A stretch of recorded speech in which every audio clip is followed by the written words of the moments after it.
Olá pessoal, tudo bem? Bem-vindos. Nós vamos agora ao nosso resumo, do livro Nos Domínios da Mediunidade, coleção A Vida no Mundo Espiritual.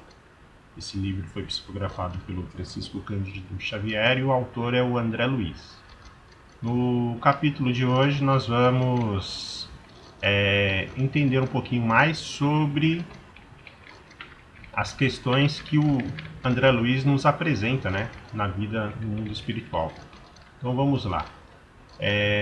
Lembrando que toda semana nós faremos aqui um pequeno convite, que nada mais é do que uma reflexão para que a gente possa entender. E o capítulo de hoje nós vamos rever Estudando a Mediunidade.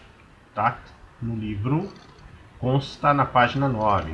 No caso aqui eu estou pelo PDF. Eu vou dar um zoom aqui para que a gente possa entender melhor, ficar mais fácil a leitura. Já falamos sobre raios, ondas, médios e mentes, falando sobre a ciência do século XX, sobre as descobertas que até então foram aureoladas pelos eminentes cientistas. E dentro dessa competência, o André Luiz, com muita profundidade, ele traz aqui Estudando a Mediunidade. Então eu vou seguir algumas questões, alguns parágrafos aqui na leitura literal, mas fazendo algumas pausas aí para a gente fazer uma pequena reflexão. Assim começa, abre aspas, indubitavelmente concordava o assistente Aulus, a mediunidade é problema dos mais sugestivos na atualidade do mundo. Aproxima-se o homem terreno da era do espírito, sob a luz da religião cósmica do amor e da sabedoria, e de certo precisa de cooperação, a fim de que se lhe habilite o entendimento. O orientador de feição nobre e simpática recebera-nos a pedido de Clarencio para um curso rápido de ciências mediúnicas. Especializara-se em trabalhos dessa natureza, consagrando-lhe muitos anos de abnegação. Era por isso, dentre as relações do ministro, que nos fizera patrono e condutor. Um dos companheiros mais competentes no assunto, Aulus, nos acolhera com afabilidade e doçura, relacionando a aflitivas questões da humanidade terrestre. Pousava em nós o olhar firme e lúcido, não apenas com o interesse do irmão mais velho, mas também com a afetividade de um pai eternecido. Hilário e eu não conseguimos disfarçar a admiração.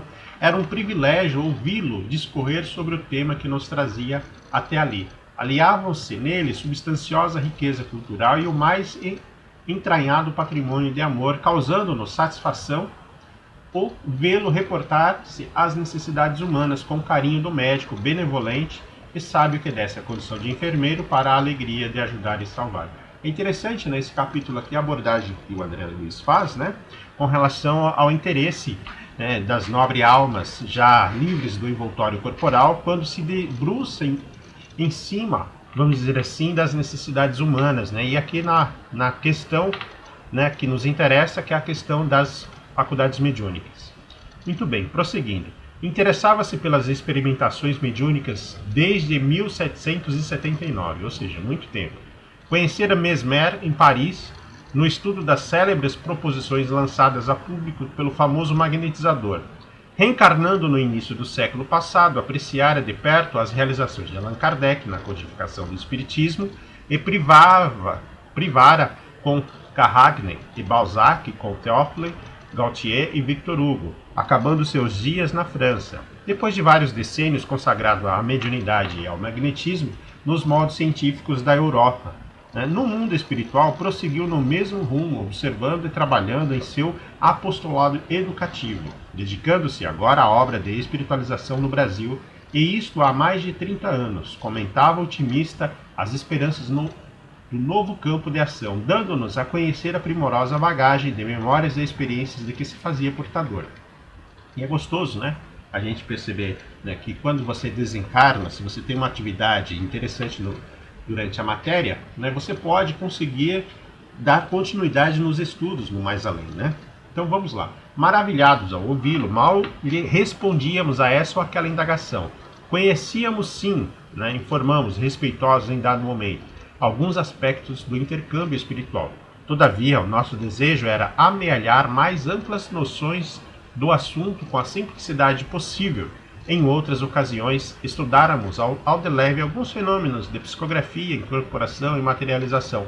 No entanto, era isso muito pouco, a face dos múltiplos serviços que a mediunidade encerra em si mesma. Ou seja, a mediunidade ela não é tão somente na comunicação dos espíritos, né? Ela tem outras facetas, né? Ela tem outras nuances. Tá ok?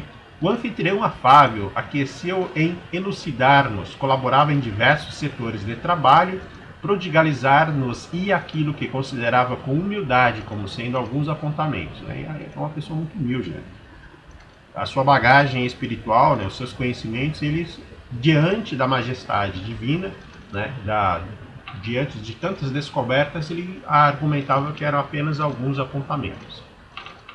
Continuando, para começar, convidou-nos a ouvir um amigo que falaria sobre mediunidade a pequeno grupo de aprendizes encarnados e desencarnados, e em cuja palavra reconhecia oportunidade e valor. Não nos fizemos de rogados, ante a obsequiosa lembrança, e porque não havia tempo a perder, seguimos-lo prestamente. Interessante que essa questão aqui nos faz remeter a algumas reflexões que o plano espiritual sempre nos lança, né? Que é possível a gente dar continuidade, mesmo encarnado, durante o sono reparador, né, para os estudos no plano espiritual.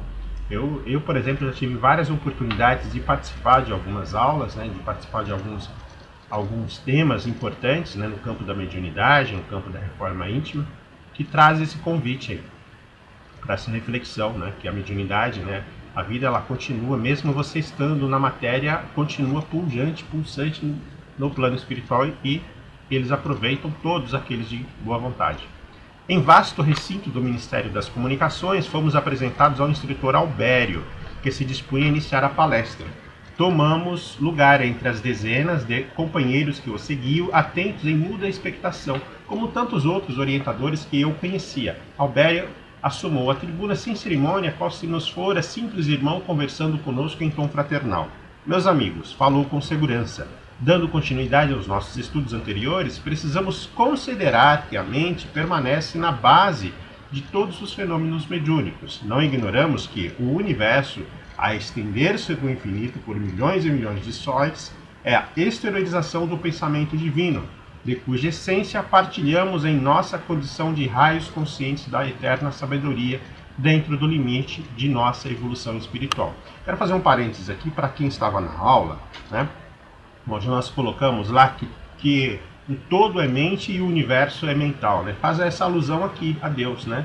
Na superestrutura dos astros, a infraestrutura subatômica, tudo está mergulhado na substância viva da mente de Deus. Olha que interessante, né? Como os peixes e as plantas estão contidos no oceano imenso. Filhos do Criador, dele herdamos a faculdade de criar e desenvolver, nutrir e transformar, naturalmente circunscritos nas dimensões conceptuais em que nos encontramos, embora na insignificância de nossa posição comparada à glória dos espíritos que já atingiram a angelitude, podemos arrojar de nós a energia atuante do próprio pensamento, ou seja, estabelecendo em torno de nossa individualidade um ambiente psíquico que nos é particular. Cada mundo possui o campo de tensão eletromagnética que lhe é próprio, no teor de força gravítica, em que se equilibra, cada alma se envolve no círculo de forças vivas que lhe transpiram do hálito mental na esfera de criaturas a que se emana. Em obediência às suas necessidades de ajuste ou esclarecimento ou crescimento para a imortalidade, cada planeta revoluciona na órbita que lhe é assimilada pelas leis do equilíbrio, sem ultrapassar as linhas de gravitação que lhes dizem respeito, e cada consciência evolve no grupo espiritual a cuja movimentação se subordina. Que vale a dizer aqui, né, fazendo um parêntese, que todos nós, né, nos hermanamos pelo grau de afinidades espirituais e evolutivas que nós temos. Continuando. Somos, pois, vastíssimo conjunto de inteligências sintonizadas no mesmo padrão vibratório de percepção, integrando um todo constituído de alguns bilhões de seres que formam, por assim dizer, a humanidade terrestre, compondo assim apenas humilde família no infinito concerto da vida cósmica, em que cada mundo guarda somente determinada família da humanidade universal. Conhecemos, por enquanto, simplesmente as expressões da vida que nos fala mais de perto, limitados ao degrau de conhecimento que já escalamos. dependendo dos nossos semelhantes em nossa trajetória, para a vanguarda evolutiva, a maneira dos mundos que se deslocam no espaço, influenciados pelos astros que os cercam. Agimos e reagimos uns sobre os outros através da energia mental em que nos renovamos constantemente, criando, alimentando e destruindo formas e situações, paisagens e coisas na estruturação dos nossos destinos. Nossa mente é, de Sartre, um núcleo de forças inteligentes, gerando plasma sutil, que, ao exteriorizar-se incessantemente de nós, oferece recursos de objetividade seguros de nossa imaginação, sob o comando de nossos próprios desígnios. A ideia é um ser organizado por nosso espírito, a que o pensamento dá forma e ao qual a vontade imprime movimento e direção. No conjunto de nossas ideias resulta a nossa própria existência.